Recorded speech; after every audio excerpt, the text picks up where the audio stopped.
Audio Jungle.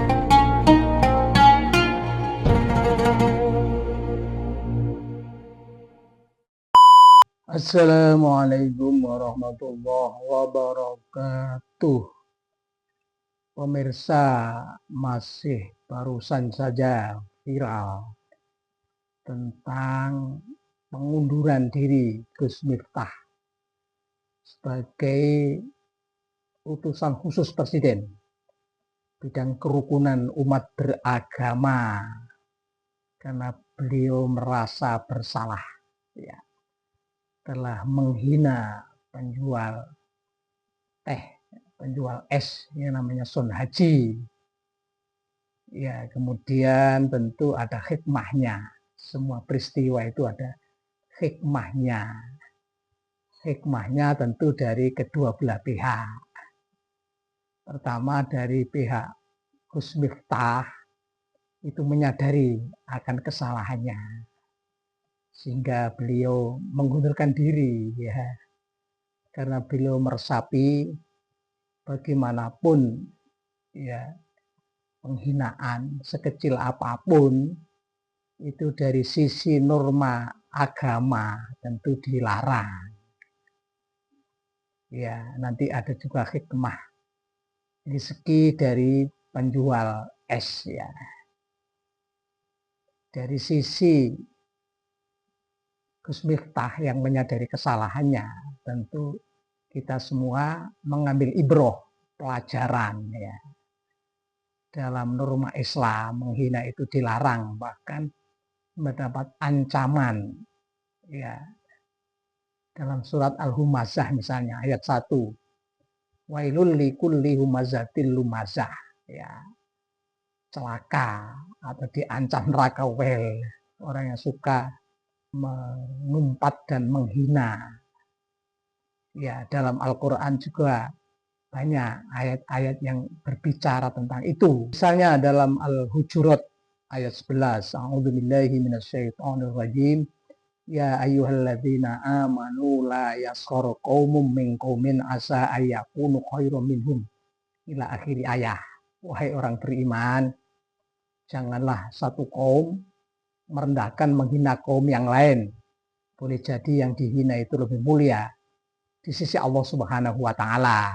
Itu ayat-ayatnya tentang penghinaan dari sisi norma agama Islam ya. Dari sisi norma hukum positif ya, peraturan perundang-undangan kita baik itu di KUHP maupun di Undang-Undang Informasi Transaksi Elektronik, itu juga nggak boleh, bahkan diancam hukuman. Kalau penghinaan itu di depan umum kemudian diviralkan, baik yang menghina maupun yang memviralkan itu diancam hukuman ya. Kalau dulu di Undang-Undang Nomor 11 2008, Undang-Undang UU ITE, kemudian di amandemen dengan Undang-Undang 19 tahun 2016, itu ancaman hukumannya penghinaan ringan itu bisa sampai 4 tahun. Yang sebelumnya 6 tahun kemudian di amandemen menjadi 4 tahun. Baik itu yang menghina maupun yang memviralkan itu bisa kena. Jadi tidak hanya sekedar minta maaf mundur dari jabatan publik ya, tapi juga bisa diancam pidana penghinaan. Paling ringan itu 4 tahun ya. Jadi tidak main-main itu dalam Undang-Undang Informasi Transaksi Elektronik itu pemirsa. Kemudian dari sisi sosial, kehidupan bermasyarakat, berbangsa dan bernegara, tentu menghina suku, menghina orang, tentu itu perbuatan yang tidak terpuji pemirsa ya.